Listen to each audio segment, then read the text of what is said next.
Hello, I am a single woman in my 60s.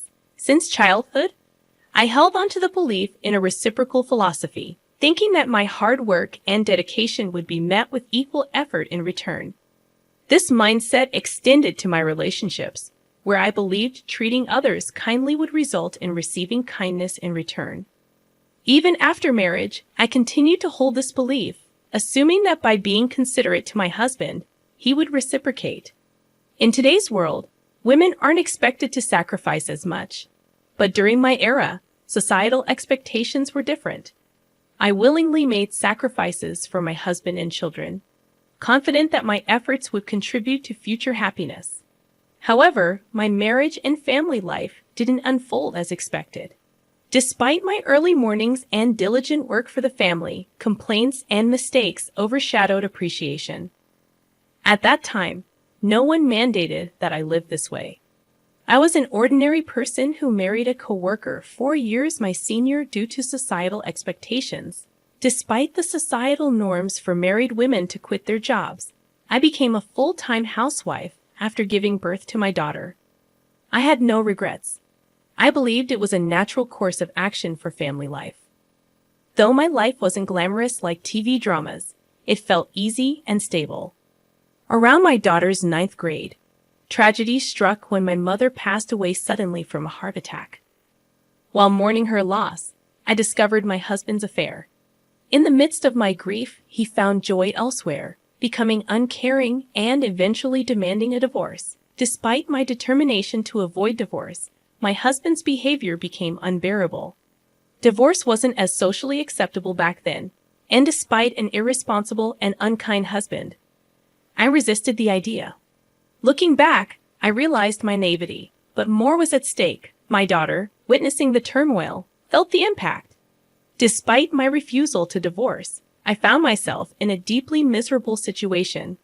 During a heated argument about our impending divorce, my father unexpectedly visited.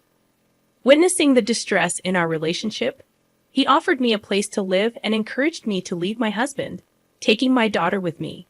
Having recently lost his wife and observed his daughter in an unhappy marriage, my father convinced me that persisting in such a difficult situation was futile. Feeling the weight of his concern, I yielded to my husband's request for a divorce. In return, my husband provided me with $3,000 in cash. With my father's support, I secured a 2-bedroom townhouse to live in with my daughter, starting anew. I anticipated the need to work hard to support my daughter, fearing judgment from society for being a divorced woman with a daughter.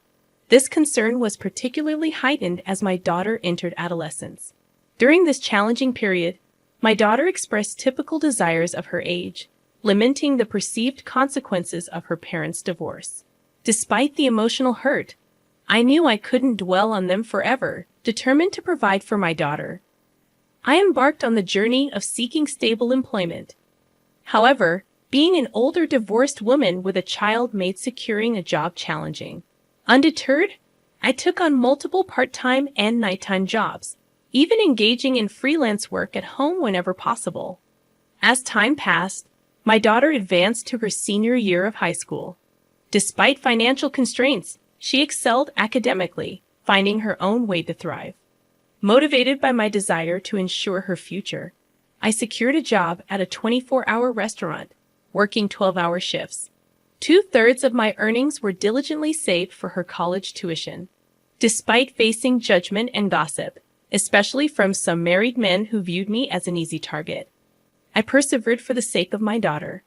The sacrifices were numerous, but my goal was to provide her with opportunities I never had. As she approached adulthood, I hoped she would understand the struggles I faced in raising her and making a living. Reflecting on these challenges, I realized that having a daughter made my situation both more arduous and meaningful. She became my anchor, giving me the strength to endure and persevere through life's challenges. I held on to the belief that, in the future, my grown daughter and I would share stories about the hardships we faced and take pride in our resilience. A year later, my daughter's outstanding performance in the SAT exams earned her admission to Harvard University. A moment of immense joy that made all the previous struggles worthwhile. As she embarked on her college journey, I felt a mix of pride and emptiness. Though I had managed to provide for her education and housing, the absence of her daily presence at home left a void. We maintained close contact through phone calls, and during the initial months of her independence, our bond deepened. Her newfound affection and connection were a source of comfort, and I cherished our evolving relationship. Despite the challenges, my daughter graduated from college without financial setbacks, fulfilling a dream we had worked hard to achieve. Anticipating that we could live together again, I was surprised when she secured a job at a defense corporation and chose to live independently. To support her, I took a bank loan and contributed to the down payment for a condo near her workplace. While I aged and embraced a more unassuming appearance, my daughter thrived as a fashionable career woman. Witnessing her success brought immense happiness, reinforcing the idea that my sacrifices had borne fruit. I found contentment in her achievements, understanding the sentiment of people who say they forget hunger in moments of joy. Despite the financial support throughout her college years, the prospect of her wedding became a new financial responsibility. People questioned why I continued to struggle when my daughter was capable of self-sufficiency. However, I was determined to contribute to her wedding expenses to prevent any condescension from her future in-laws. The belief that sacrificing for her happiness would bring joy to both of us fueled my resilience. On the other hand, as my daughter dated, I noticed a growing distance between us. Initially hurt, I recognized that her adult life and relationships rightfully took precedence. I patiently waited for her to mature and open up to me, understanding that priorities shift during this phase of life. However, on her 27th birthday, I looked forward to celebrating with her. Yet she made it clear that she had plans with someone named Michael and dismissed any preparations. While she may have intended to convey that I needn't go to any trouble, I couldn't help but feel hurt.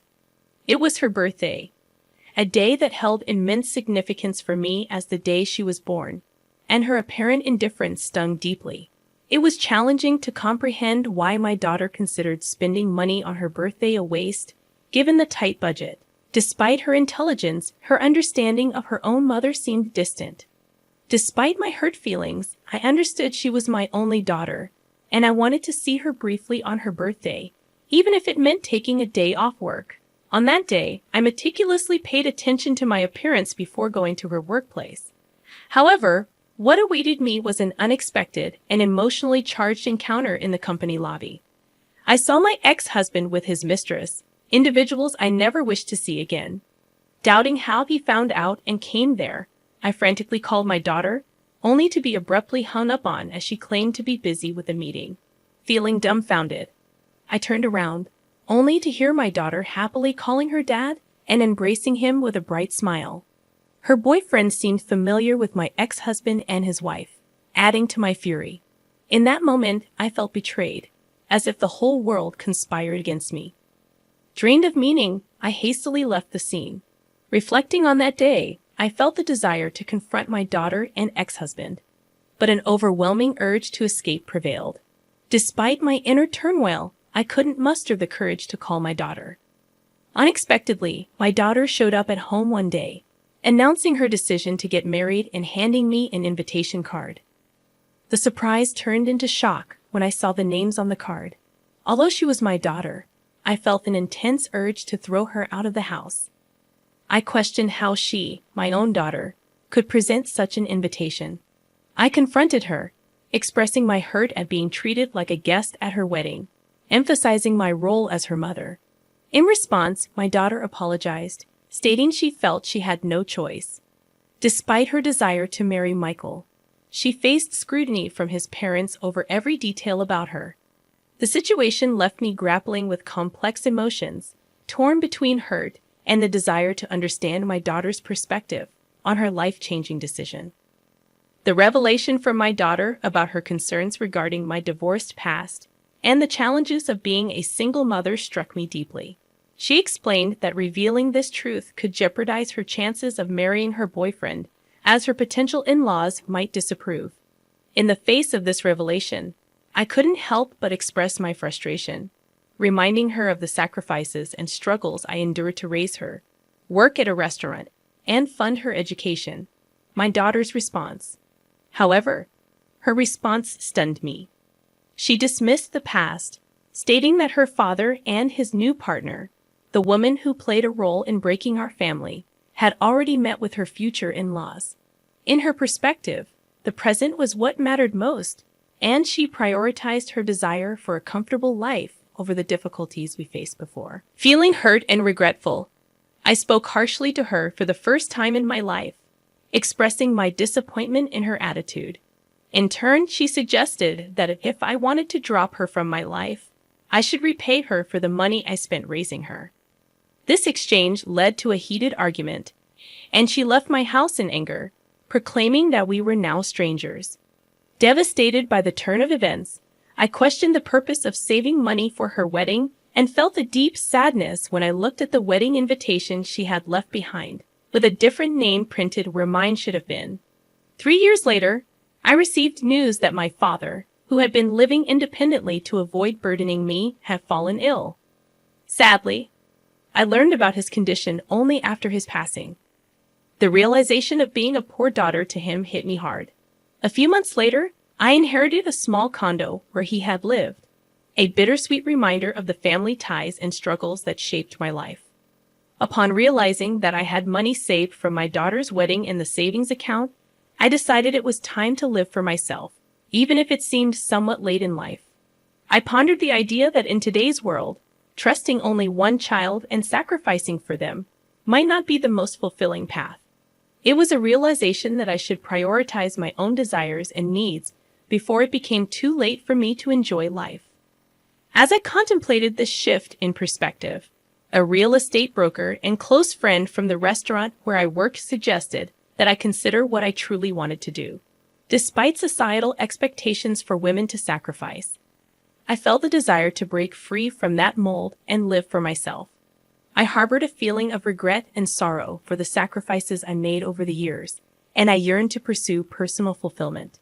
Inspired by my friend, I embarked on studying the real estate business and even delved into auction biddings.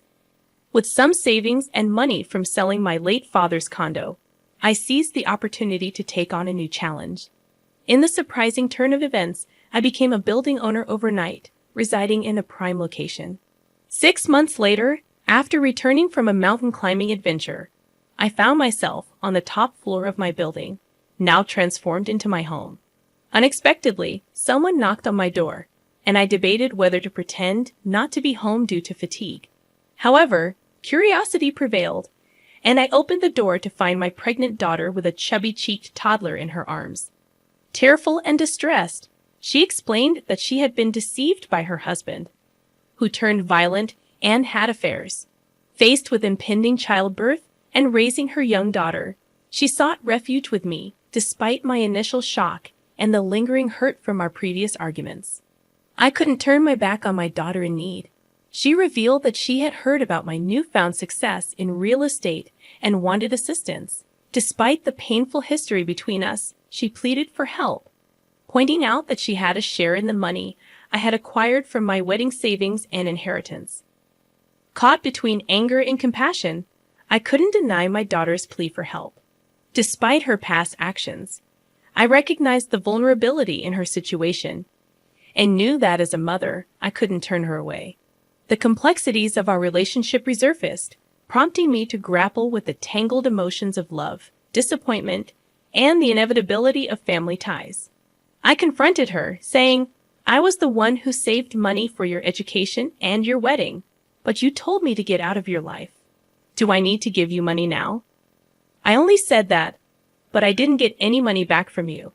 It seems that in front of money, there is no use for the bond between a parent and a child. Now that you have money, you don't need a daughter, right? No matter what, I am still your daughter, so I have a right to your money too. I was once very proud of you, thinking that it was because of me that you were able to attend Harvard. But now I see that it was all in vain. I guess I was too busy making a living that I couldn't teach you to be a decent human being. I raised you as someone who is so selfish and can only think of yourself. I don't plan to give you 1 penny, so you can either go back to your husband or your wonderful father. You are too mean. Could you abandon your own daughter? Do you think other people would care for me at all? That wife already ran off with the money, and he has disappeared trying to look for her. If you abandon me, I'll become an orphan. Now I have a child and I'm pregnant, so how could you be so mean to me?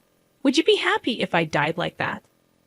When she screamed at me, I couldn't put up with her any longer, so I took out all the money I had in my wallet and threw it at her. Since you are acting so pathetic, I'll give you that. However, never come back to my house because I won't let you in. There's something that I learned in the meantime, just that your life is important. Now my life is important. You cannot put me in and out of your life at your whim. I coldly let my daughter and her child out of my house. Of course, I would not feel good about it since she was my daughter after all. However, I couldn't accept her because she still was as selfish as before, and I couldn't bury the past. However, I felt sorry for my little granddaughter, who was innocent and got kicked out together with her mom. After that, my daughter was too proud and never came to see me again. To be honest, I knew that she was such a daughter. So, has she repented for her past acts and begged me for forgiveness out of a quest? Pretending I was reluctant, but would have found ways to punish her wayward husband. But I was so disappointed that if she erased me from her life to marry her husband, she should have lived happily. Why did my husband and my daughter turn out that way, even though I lived a hard life? Now I see that the only person who is living a life the way I want to is only me alone. Thus, if anyone is living a life like I did on behalf of others, I want to say this one thing for sure. No matter how strong your relationship is with another person, be sure to take care of your life first. Even if everyone in this world betrays you, you will not betray yourself. In the end, happiness is not what you do for others, but what you do for yourself. I want to give that message through my story here. Even though it may seem like a life that's only felt half, I plan to try to fill that remaining half from now on for complete happiness. Thank you for listening to my story. I hope all goes well for you today, and good fortune will be with you. Please cheer for me and write your comments of wisdom in the comment section. Pressing like and subscribing is a big help to me. Have a wonderful